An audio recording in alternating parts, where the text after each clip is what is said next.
ഈശോ കൂടെയുണ്ട് എന്ന ഉറപ്പിൻ്റെ പേരാണ് വിശ്വാസം.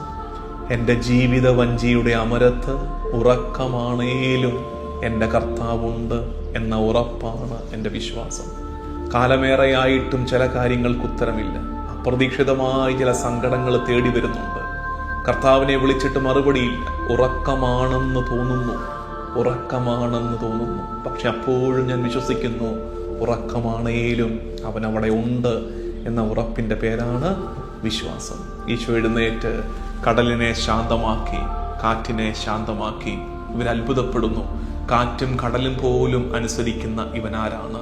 പ്രിയമുള്ള ദൈവജനമേ, നമ്മുടെ ജീവിതത്തിലെ സങ്കടങ്ങളുടെ പരിഹാരം ഒരൊറ്റ പേരാണ് ഈശോ മിശിഹ. അവന് നമ്മുടെ ജീവിതത്തിൽ അത്ഭുതങ്ങൾ ചെയ്യാൻ സാധിക്കും.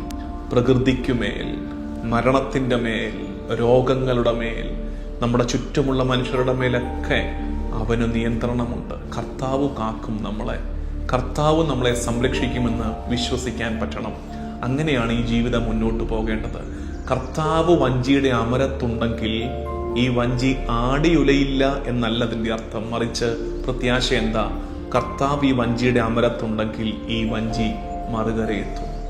ഈ വഞ്ചി മറുകരയെത്തും. മറുകര എന്താണ്? സ്വർഗമാണ്. സ്വർഗം തേടി നമുക്ക് യാത്ര ചെയ്യാം. ഇവിടെയുള്ള ഈ ഉലച്ചിലുകളും ഈ കൊടുങ്കാറ്റും ഈ പേമാരിയും ഇതൊക്കെ നമ്മളെ കുറെ കൂടെ കർത്താവിലേക്ക് അടുപ്പിക്കുകയാണ്.